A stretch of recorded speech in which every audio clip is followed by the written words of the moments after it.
என் திருக்கோயிலிலிருந்தும் ஏனைய பிரதேசங்களுக்கும் இவற்றை எப்படி பாதுகாப்பது என்கிற ஒரு பாரிய பிரச்சனை இருந்து கொண்டிருக்கிறது. எனவே இந்த தொகையை கூட்டித்தர வேண்டும் என்பது மாத்திரமல்ல, நிரந்தரமான பாதுகாப்பு அணையொன்றை குறிப்பாக மிக முக்கியமான பள்ளிவாயிலாக நாங்கள் எல்லோரும் கருதுகிற கல்முனை குடியேற்ற பள்ளி என்று நாங்கள் அழைக்கிற கடற்கரை பள்ளிவாசல் நாகூர் ஆண்டவை வலியுல்லா அவர்கள் ஞாபகார்த்தமாக கட்டப்பட்டிருக்கிற அந்த பள்ளிவாயிலில் அங்கிருக்கிற கோபுரம் மினாரா கட்டிடம் வரையும் கடல் அரிப்பு வருகிற ஒரு அபாயம் தென்படுகிறது. எனவே அந்த இடத்திலே பாறாங்கற்களை கொண்டு வந்து ஏற்கனவே கொட்டிய போது அந்த பாறாங்கற்களின் அளவு மிகச் சிறியதாக இருந்ததால் அது எந்த விதத்திலும் பாதுகாப்பதற்கு போதாமல் இருக்கும் என்று அன்றும் புகார் செய்யப்பட்டது.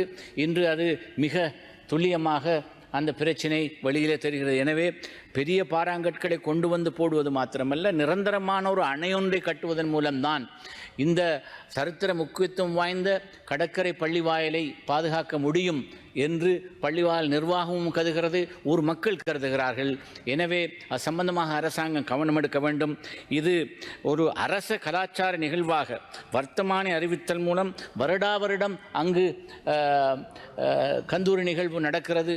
நாடு பூராவும் இருந்து மக்கள் பக்தர்கள் அங்கு வருகிறார்கள் என்கிற ஒரு மிக முக்கியமான பழமை வாய்ந்த இந்த பள்ளிவாயல் அதற்கு அண்மையில் இருக்கின்ற மஸ்ஜிதுல் ஃபலா கடற்கரை பள்ளிவாயல் 200 வருடங்களுக்கு பழமையானது.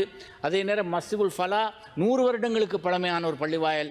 அதிலும் இருக்கிற கடலோர பக்கமாக இருக்கிற நிறைய நிலம் அபகரிக்கப்பட்டு தென்னம் மரங்கள் எல்லாம் நீரோடு அடித்து செல்லப்பட்டிருக்கிறது.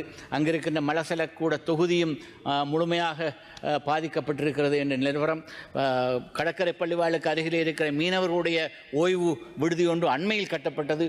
அதுவும் முழுமையாக சரிந்து விழுந்து அழிந்து விடுகிற ஒரு நிலைமை உருவாகி இருக்கிறது.